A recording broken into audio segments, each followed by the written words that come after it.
So they looked at my dear Penny and they said, Gianna will never be anything, which is always encouraging.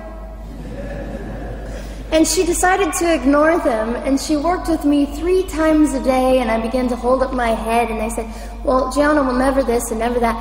Long story shorter, I was walking by the age of 3.5 with a walker and leg braces, and I stand up here today with a mild little limp and without a walker and leg braces. I fall gracefully sometimes and very ungracefully at other times, depending on the situation, but I consider it all for the glory of God. You see, ladies and gentlemen, I am weaker than most of you, but this is my sermon.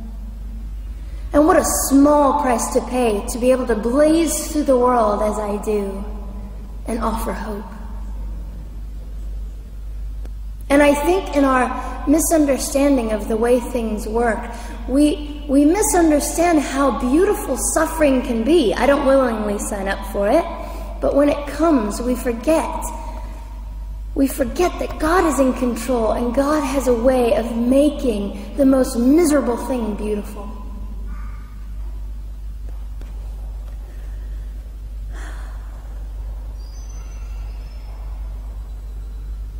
I have met my biological mother. I have forgiven my biological mother. I am a Christian.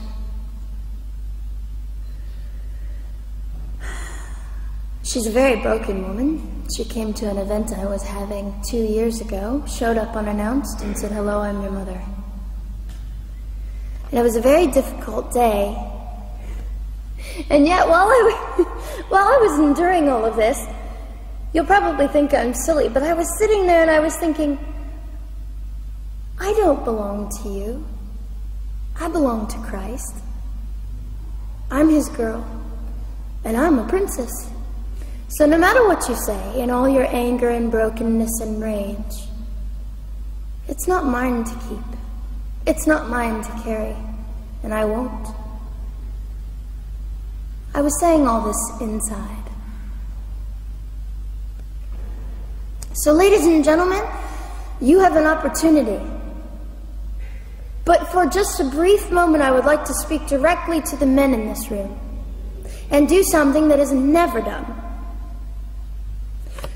Men, you are made for greatness. You are made to stand up and be men. You are made to defend women and children, not stand by and turn your head when you know murder is occurring and do nothing about it. You are not made to use women and leave us alone. You are made to be kind and great and gracious and strong and stand for something. Because men, listen to me. I am too tired to do your job. Women, you are not made for abuse. You are not made to sit and not know your worth and your value. You are made to be fought for forever. So now is your moment. What sort of people are you going to be? I trust incredible. I trust, men, you will rise to the occasion. To the politicians listening, particularly to the men, I would say this: you are made for greatness. Set your politics aside. You are made to defend what is right and good. This fiery young girl will stand here and say, now's your moment. What sort of man do you want to be? A man obsessed with your own glory, or a man obsessed with the glory of God?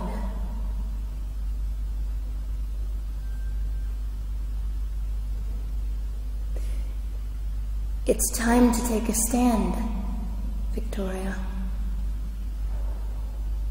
This is your hour. God will assist you. God will be with you. You have the opportunity to glorify and honor God in 2008. I'll just end with this. Some of you might be slightly annoyed that all I keep doing is talking about God and Jesus. But how on earth can I walk about limping through this world and not give all my heart and mind and soul and strength to the Christ who gave me life?